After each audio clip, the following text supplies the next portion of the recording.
নমস্কাৰ ষ্টুডিঅ'ত মই দেবেন কলি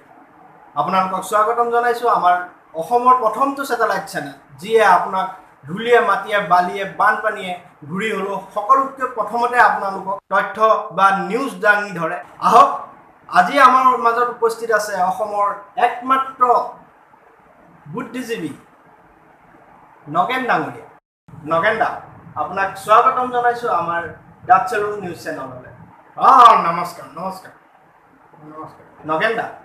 আপুনি যেহেতু এজন বুদ্ধিজীৱী আপুনি এটা অসমৰ কাৰণে অসমৰ ৰাইজৰ কাৰণে আপুনি এটা বুদ্ধি দিয়ক যেনেকৈ অসমৰ ৰাইজ সুখে শান্তিৰে থাকিব পাৰে হেৰা ভাইটি তেনেকৈ জিষ্টিছ কথা কৈ দিব নোৱাৰে না বুদ্ধিজীৱী হ'লো কি হ'ল হা ভাবি চিন্তি চাব লাগিব চব কথা হা সদ্যহতে মই ক'বলৈ গ'লে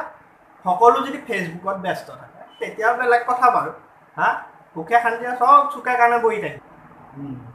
কোনো কথা নাই হয় না নহয় এক মিনিট ৰ'বচোন এটা ফোন আহিছে মোৰ এক minute miss call reporter miss call দিছে ৰ'ব কিবা কথা আছে নেকি কল এটা কৰোঁ একো নাই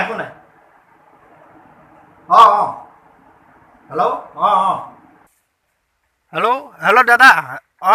এটা ব্ৰেকিং নিউজ আছে এটা ঠিক আছে হ'ব দৰ্শকসকল এইখিনিতে এটা ব্ৰেকিং নিউজ আহি পৰিছে আপোনালোকক সকলোকে আমি ৰিপৰ্টাৰজনৰ ওচৰলৈ লৈ গৈছোঁ হয় বৰ্তমান আপুনি চাব পাৰে এতিয়া মই আছোঁ অৰুণাচলৰ এটা তলকাবাৰী নামৰ এটা জেগাত য'ত নেকি অলপ 5-10 মিনিটৰ পিছতে এইফালেদি এখন হেলিকপ্টাৰ আহিব তাকে আমি চাওঁ বুলি ভাবিছোঁ কিবা দুৰ্ঘটনা হয় নেকি আগৰটো তেনেকৈ হৈ গৈছে আমি দিব পৰা নাই গতিকে আমি আগতীয়াকৈ আহি পেলাই ইয়াতে উপস্থিত আছোঁ কি হয় দেখা যাওক